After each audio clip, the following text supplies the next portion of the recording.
Hello students, कैसे हैं आप लोग? आई होप आप लोगों की पढ़ाई बहुत अच्छी चल रही होगी। देखिए, आज का जो हमारा टॉपिक है वो है संसदीय समितियाँ।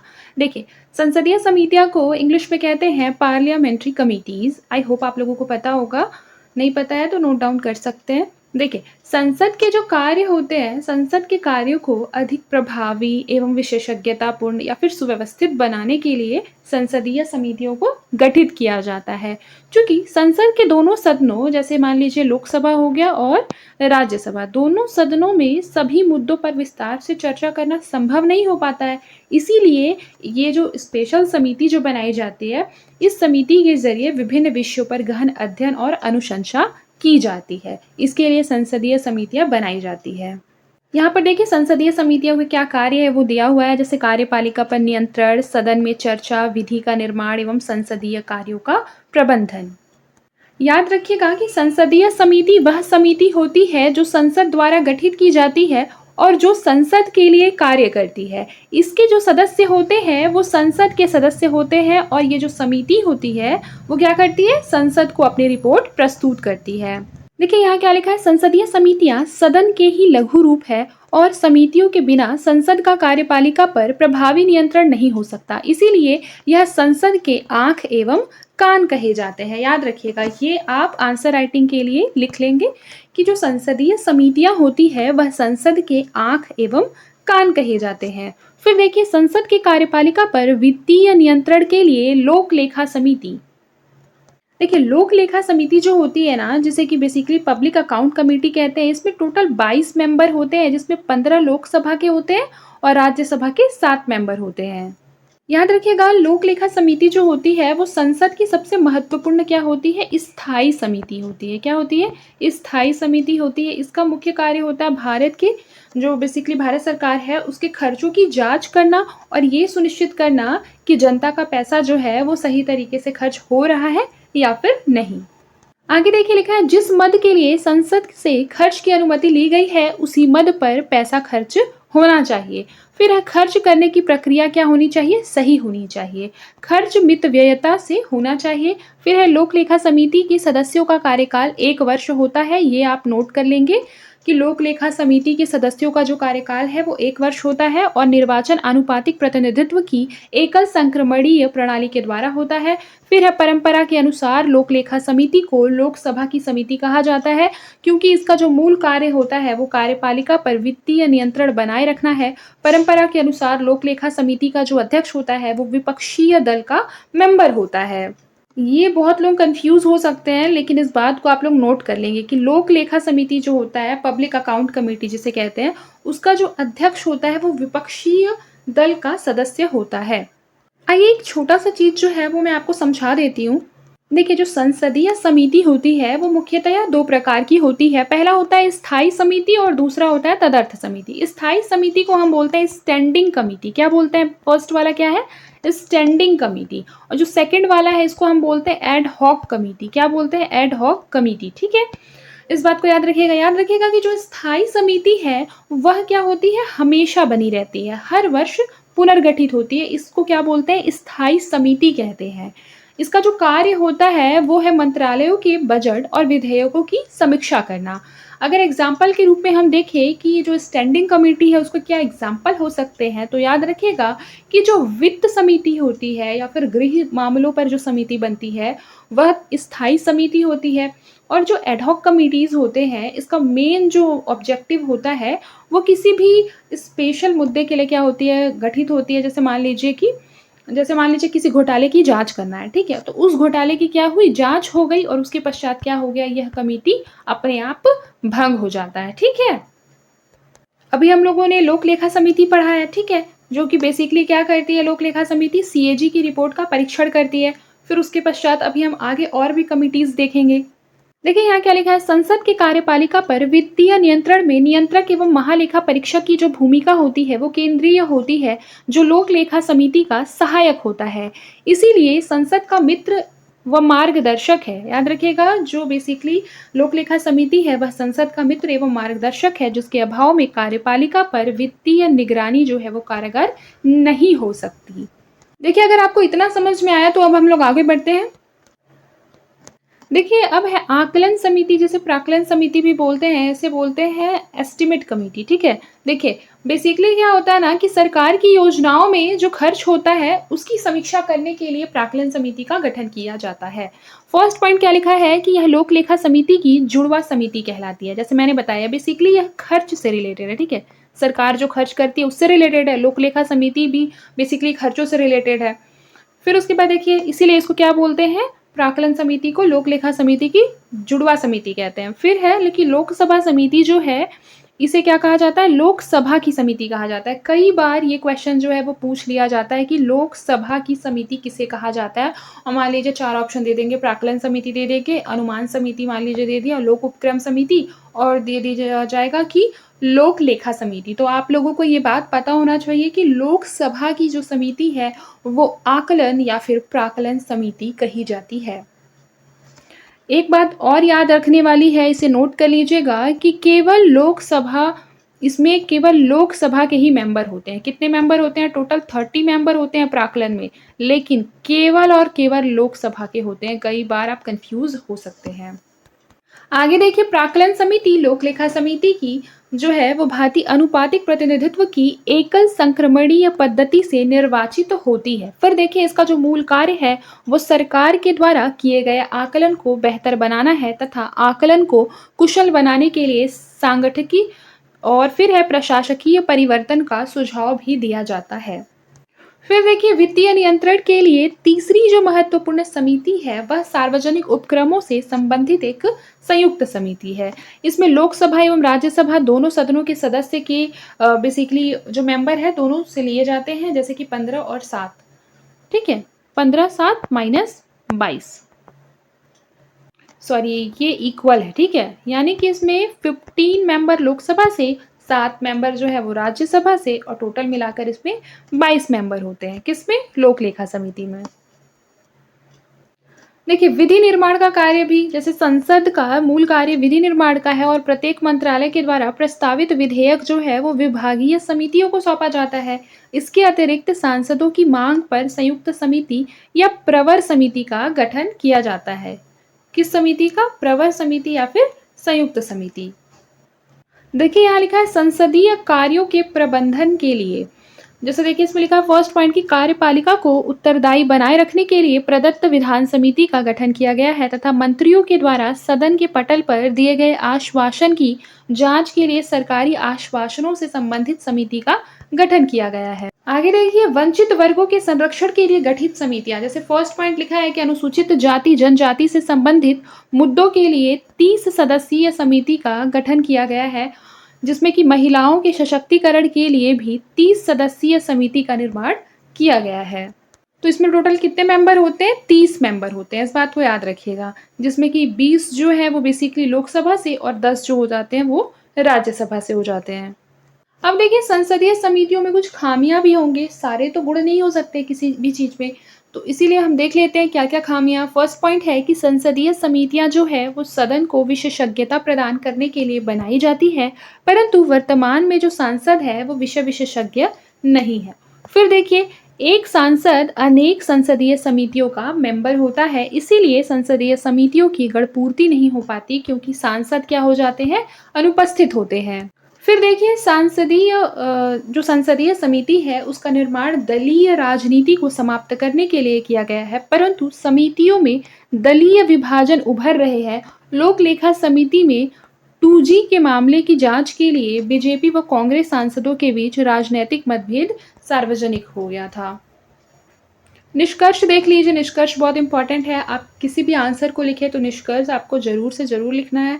फिर देखिए, निष्कर्ष में है कि संसदीय शासन में संसद प्राथमिक है और कार्यपालिक संसद के ही अधीन होते हैं। कार्यपालिका जो होती है, ये कार्यपालिका, ठीक है, ये संसद के अधीन होते हैं और संसदीय समितियों को सुदृढ़ किए बिना कार्यपालिका पर नियंत्रण एवं निगरानी रखना जो हो जाता है वो नामुमकिन होता है।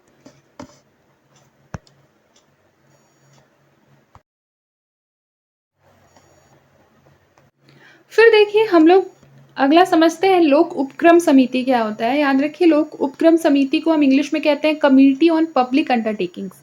बेसिकली ये संसद की एक प्रमुख स्थायी वित्तीय समिति है, जिसका मुख्य जो कार्य है वो भारत सरकार के सार्वजनिक क्षेत्र के उपक्रमों, जैसे मान लीजिए जो पब्लिक सेक्टर अंडरटेकिंग्स होते हैं, पीएसयूज़ होते हैं, ठीक है? उसको बेसिकली उसके जो जो कार्य होते हैं, जो वर्क होता है और जो प्रदर्शन होता है, यानी कि वो बेसिकली अपने कार्य को किस प्रकार से कर रहे हैं, उनका वित्तीय व्यवहार कैसा है, ठीक है? फाइनेंशियल बिहेवियर कैसा है, उन सब की क्या करना है, समीक्षा करना, इनका मेन कार्य होता है। अगर बेसिकली इसकी परिभाषा की बात करें कि लोक उपक्रम समिति की क्या परिभाषा हो सकती है, तो आप लोगों को आंसर राइटिंग में लिखना है कि लोक उपक्रम समिति जो है वो संसद की एक स्थायी समिति है। क्योंकि मैंने 2 समितियों के बारे में पढ़ाया, एक स्थायी और एक एड हॉक, ठीक है? तो ये बिल्कुल जो लोक उपक्रम समिति है वह क्या है? स्थायी समिति है, जो कि भारत सरकार के सार्वजनिक क्षेत्र के उपक्रमों के कामकाज एवं वित्तीय मामलों की क्या करता है, रिपोर्ट के आधार पर जाँच करता है। इसमें अगर पूछा जाए कि कितने मेंबर होते हैं, तो लोक उपक्रम समिति में भी 22 मेंबर होते हैं, जिसमें 15 लोकसभा से होते हैं और 7 राज्यसभा से होते हैं। याद रखिए कि जो ये मेंबर होते हैं, वो सदस्य के विभिन्न दलों से आनुपातिक प्रतिनिधित्व के आधार पर लिए जाते हैं। और अध्यक्ष कौन होता है? तो लोकसभा अध्यक्ष के द्वारा नियुक्त किया जाता है। याद रखिए, आम तौर पर लोकसभा से ही जो है लोक उपक्रम समिति के अध्यक्ष को चुना जाता है, लोकसभा से, यानी 15 मेंबर में से एक, लेकिन चुनता कौन है? तो लोकसभा के अध्यक्ष चुनते हैं। फिर आप लोगों के दिमाग में एक और क्वेश्चन आता होगा कि मैम किन उपक्रमों पर जो समिति है वह कार्य करती है, लोक उपक्रम समिति? तो याद रखिएगा कि केवल उन्हीं सार्वजनिक उपक्रमों पर समिति काम करती है, जो लोक उपक्रम समिति है, जो कि सरकार के पूर्ण स्वामित्व या फिर बहुसंख्यक हिस्सेदारी में है।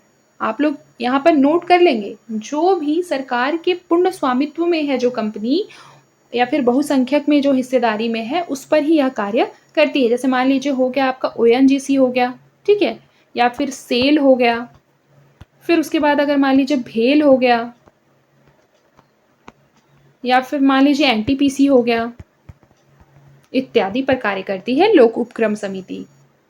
अगर इसको एग्जाम्पल के साथ समझे, तो मान लीजिए जैसे बीएसएनएल है, ठीक है? बीएसएनएल है, बीएसएनएल को लगातार क्या हो रहा है, घाटा हो रहा है, वी ऑल नो दैट, ठीक है? तो सीएजी ने अब क्या कर लिया, अपनी रिपोर्ट में ये बताया कि खर्च की ज़रूरत से ज़्यादा खर्च हो गया है, या फिर परियोजनाएं जो है वो समय पर पूरी नहीं हो पा रही है। तो अब क्या होगा? अब ये होगा कि जो लोक उपक्रम समिति है वो इन बातों की जांच करेगी। जैसे मान लीजिए खर्च क्यों ज़्यादा हो गए, या फिर देरी के पीछे क्या कारण थे, या फिर मान लीजिए क्या प्रबंधन में कोई गड़बड़ी थी, या फिर सुधार के लिए और किया क्या जाना चाहिए था जो नहीं किया गया। ये सारी बातों पर जांच जो है वो कौन करेगी? लोक उपक्रम समिति करेगी।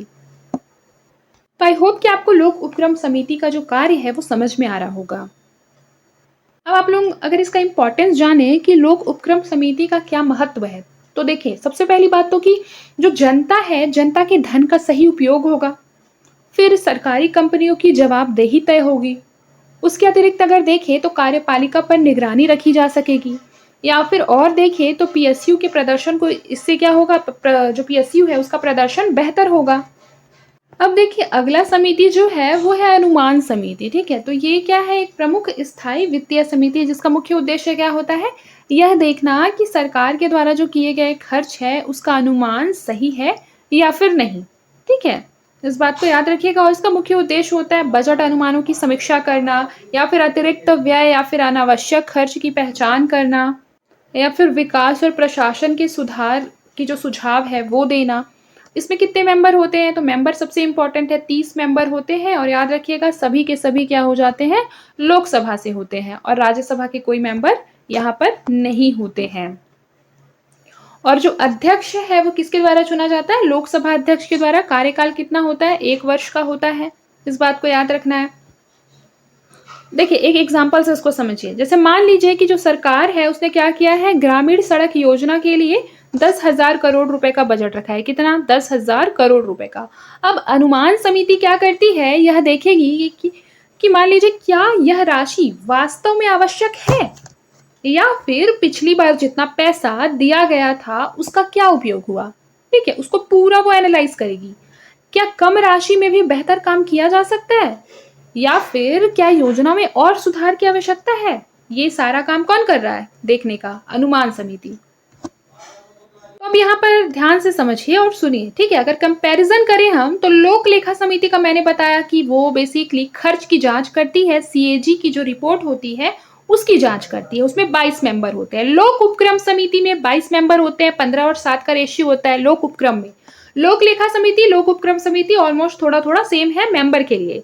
और लोक उपक्रम समिति का मैंने बताया कि बेसिकली इसका मेन कार्य है पीएसयूज जो होते हैं उनका मूल्यांकन करना, समीक्षा करना। अनुमान समिति का मैंने आपको क्या बताया कि बजट अनुमानों की समीक्षा करना कि जो अनुमान लगाया गया था वो सही है या फिर नहीं, ठीक है? अनुमान समिति में 30 मेंबर होते हैं और एक और समिति था उसमें 30 मेंबर होते हैं। किसमें बताइए? प्राक्कलन समिति में 30 मेंबर होते हैं जो सारे के सारे लोकसभा से होते हैं। इस बात को याद रखना है, ठीक है? तो अनुमान समिति जब आपको याद आएगा तो उसके साथ आपको क्या याद करना है? प्राक्कलन समिति याद करना है और बाकी आपको लोक लेखा समिति और लोक उपक्रम समिति एकदम अच्छे से याद होना चाहिए। फिर देखिए अब हमारा एक इम्पॉर्टेंट टॉपिक आता है संसदीय विशेषाधिकार, मतलब पार्लियामेंट्री प्रिविलेजेस। ये क्या होता है? तो याद रखिएगा कि वे विशेष अधिकार और सुविधाएं जो कि संसद या फिर उसके मेंबर्स को इसीलिए दिए जाते हैं ताकि वे अपने कार्यों को स्वतंत्र रूप से बिना किसी भय या फिर बिना किसी प्रेशर के प्रभावी रूप से कर सके, तो उसे क्या बोलते हैं? संसदीय विशेषाधिकार कहते हैं। याद रखिएगा कि आर्टिकल नंबर जो 105 है, 105 अनुच्छेद जो है वो लोकसभा के लिए विशेषाधिकार को प्रोवाइड कराता है और जो आर्टिकल नंबर 194 है वो विधानसभा के लिए विशेषाधिकारों का वर्णन करता है। बेसिकली जो संसदीय विशेषाधिकार का ऑब्जेक्टिव है वह ये है कि संसद की गरिमा को, उसकी स्वतंत्रता को बनाए रखना या फिर विधायी कार्य में जो बाधा उत्पन्न होती है उससे बचाना या फिर सांसदों को निर्भीकता से बोलने और कार्य करने की स्वतंत्रता देना या फिर लोकतंत्र की रक्षा करना। ये सारे ही उद्देश्य जो है वो संसदीय विशेषाधिकार के हैं। याद रखिए संसद के प्रमुख विशेषाधिकारों की बात की जाए तो फर्स्ट पे तो सबसे पहले हो जाएगा, आपके दिमाग में भी यही आना चाहिए, freedom of speech in parliament, यानी कि बोलने की स्वतंत्रता। आप लोगों को पता होगा कि जो संसद है उसके भीतर जो वहाँ मेंबर होते हैं वो किसी भी विषय पर क्या कर सकते हैं? स्वतंत्र रूप से बोल सकते हैं। उस पर कोई भी अदालती कार्यवाही वहां पर बोलने के लिए तो नहीं होती है, इतना तो आप सभी जानते होंगे, ठीक है? तो यानी कि जो हमारा संसदीय विशेषाधिकार है वो स्वतंत्रता लोकसभा के जो मेंबर है उनको किससे प्राप्त हुई है? अनुच्छेद 105 क्लॉज 1 के अंतर्गत प्राप्त हुई है। इसके अलावा अगर देखा जाए संसदीय विशेषाधिकार में कार्यवाही में हस्तक्षेप से उन्हें सुरक्षा होती है, यानी कि जिसे हम बोलते हैं इम्यूनिटी फ्रॉम कोर्ट प्रोसीडिंग्स। यानी कि संसद में जो कही गई बातें होती हैं या फिर कोई वोट दे दिया है तो उस पर क्या कि तुमने उसे क्यों वोट दिया या फिर तुमने ऐसा क्यों कहा, संसद में जो हमने बोल दिया, ठीक है, मतलब मेंबर्स ने बोल दिया, उस बात पर किसी भी अदालत में कार्यवाही नहीं की जा सकती, ठीक है? इस बात को याद रखना है। फिर है गिरफ्तारी से संरक्षण, यानी फ्रीडम फ्रॉम अरेस्ट। जब भी याद रखिएगा कि संसद का सत्र चल रहा है, ठीक है, और उसके 40 दिन पहले या फिर 40 दिन बाद तक किसी भी सांसद को सिविल मामलों में गिरफ्तार नहीं किया जा सकता। याद रखिए यहाँ क्या मैंने यूज किया है? सिविल मामला, यानी कि क्रिमिनल मामला अगर आ गया तो गिरफ्तार किया जा सकता है, लेकिन संसद का सत्र चल रहा है तो 40 दिन पहले से लेकर संसद का सत्र खत्म होने के 40 दिन बाद तक कभी भी किसी भी पार्लियामेंट का जो मेंबर है उसको गिरफ्तार नहीं किया जा सकता सिविल मामलों के लिए। फिर उसके बाद कार्यवाही का विशेषाधिकार है, ठीक है, जिसे हम बोलते हैं नॉन डिस्क्लोजर ऑफ प्रोसीडिंग्स। देखिए सबसे पहले तो संसद की कार्यवाही को बिना अनुमति के प्रकाशित नहीं किया जा सकता, यानी संसद में जो भी बातचीत हो रहा है, जो भी कार्यवाही हो रही है उसको क्या नहीं किया जा सकता? बिना अनुमति की कोई भी न्यूज़पेपर वाला नहीं जो है वो प्रिंट नहीं कर सकता, ठीक है? फिर देखिए संसद की जो कार्यवाही है उसकी सत्यापित रिपोर्ट, जैसे कि बोल सकते हैं लोकसभा डिबेट्स को सार्वजनिक किया जा सकता है, ठीक है?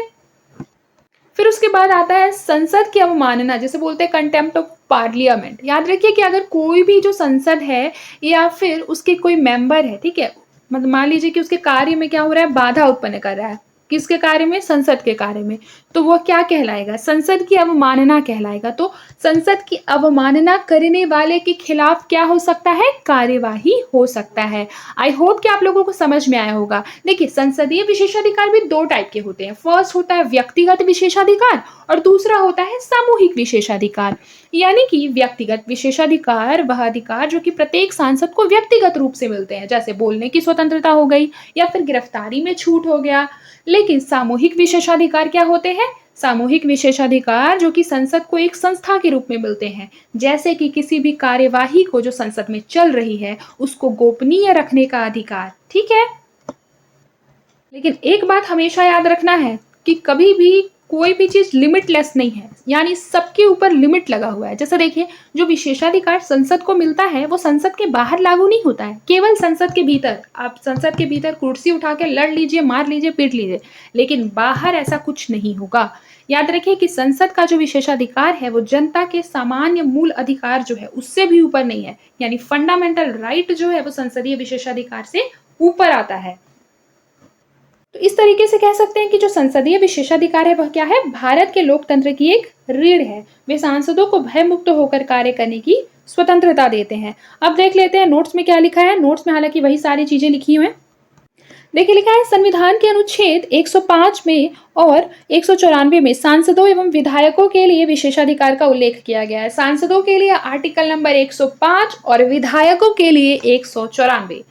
इसके अनुसार सांसद एवं विधायक को सदन के पटल पर अभिव्यक्ति की स्वतंत्रता होगी। याद रखना है इस बात को। फिर देखिए, सांसदों की अभिव्यक्ति की स्वतंत्रता पर संविधान में प्रतिबंध नहीं है, परंतु संविधान में यह लिखा गया है कि सांसद के बोलने की जो आजादी है वो संसदीय प्रक्रिया के अधीन होगी और न्यायाधीशों के आचरण पर सदन में कभी भी टिप्पणी नहीं की जाएगी। याद रखिए, यानी न्यायाधीशों के बारे में कोई भी बात जो है टिप्पणी पूर्वक जो करते हैं हम, ठीक है, वो कभी भी संसद में नहीं होगा। ये भी लिमिट है, ठीक है। फिर है संविधान के अनुच्छेद 105 एवं 194 में यह भी उल्लेखित किया गया है कि संसद के समक्ष अथवा संसदीय समितियों के सामने कही गई किसी भी बात एवं मतदान के लिए सांसद एवं न्यायपालिका पर कोई भी कार्यवाही नहीं होगी। आई होप कि आप लोगों को जो संसदीय विशेषाधिकार है और जो संसदीय समितियां हैं दोनों ही टॉपिक बहुत अच्छे से समझ में आया होगा। कोई भी क्वेश्चन मेंस में आता है तो आप लोग बहुत अच्छे से लिखेंगे। ठीक है, आज के लिए बस इतना ही। मिलते हैं अगले क्लास में, तब तक के लिए अपना ख्याल रखें और मन लगाकर पढ़ाई करते रहें।